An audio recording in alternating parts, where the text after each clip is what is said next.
Hello friends, कैसे हैं आप। गीत गाओ चैनल में आप सभी का बहुत बहुत स्वागत है। नए पुराने ट्रैक के गाने गाने के लिए अभी हमारे चैनल को सब्सक्राइब कीजिए और बेल आइकन को प्रेस कर दीजिए ताकि हर एक वीडियो का अपडेट आप सभी को सबसे पहले मिलती रहे।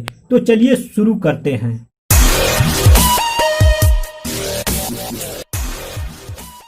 दोस्तों, आज का सॉन्ग बहुत ही जबरदस्त है, वो भी बहुत ही स्वच्छ मैटर है, वो भी कंपोजिंग धुन नया ट्रैक है।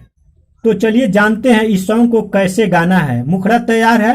ले ले अइह राजा हो बनारस वाली सड़िया, लाल पियर सड़िया सितारा वाली सड़िया हो रेशमी हो सड़िया, ले ले अइह राजा हो बनारसी हो सड़िया। एक औरत के पति बनारस में रह रहे हैं और फोन पर वह बात कर रही है, तो बोल रहे हैं कि हमें छुट्टी मिला है, हम आ रहे हैं घर। तो उसी समय वह औरत कैसे कह रही है फोन पर, चलिए सुनाते हैं। ले ले अइह राजा हो, ये सैया हमार बात ध्यान से सुन जा। ले ले अइह राजा हो बनारस वाली सड़िया, ले ले अइह राजा हो बनारस वाली सड़िया, ले ले अइह राजा हो। लाल पियर सड़िया सितारा वाली सड़िया हो रेशमी हो सड़िया, ले ले अइह राजा हो बनारस वाली सड़िया, ले ले अइह राजा हो बनारस वाली सड़िया, ले ले अइह राजा हो। उसके बाद से पहला अंतरा है, उसमें अपने पति से क्या क्या और मांग रही है उसी को दर्शाया गया है। नाक के नथुनिया लइह कानवा के बाली, कानवा के बाली हो कानवा के बाली, चूड़िया लहठी लइह औरी ओठ लाली, औरी ओठ लाली हो औरी ओठ लाली।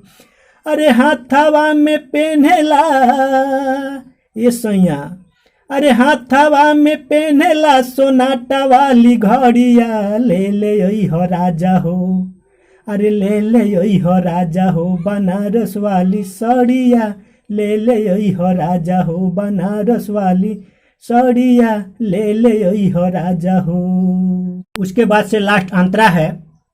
लास्ट अंतरे में कैसे क्या कह रही है।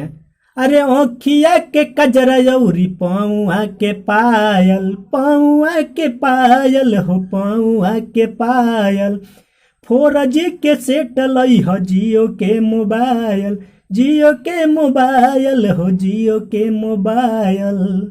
अरे औधलाल गुडू सैया, ये सैया, अरे औधलाल गुडू सैया धल जल्दी गड़िया, ले ले अइह राजा हो, अरे ले ले अइह राजा हो बनारस वाली सड़िया, ले ले अइह राजा हो बनारस वाली सड़िया, ले ले अइह राजा हो बनारस वाली सड़िया, ले ले अइह राजा हो। दोस्तों, यह सॉन्ग आप सभी को कैसा लगा लाइक कमेंट करके जरूर बताइएगा। फिर मिलते हैं एक नए सॉन्ग के साथ, तब तक के लिए आप सभी को बहुत बहुत धन्यवाद।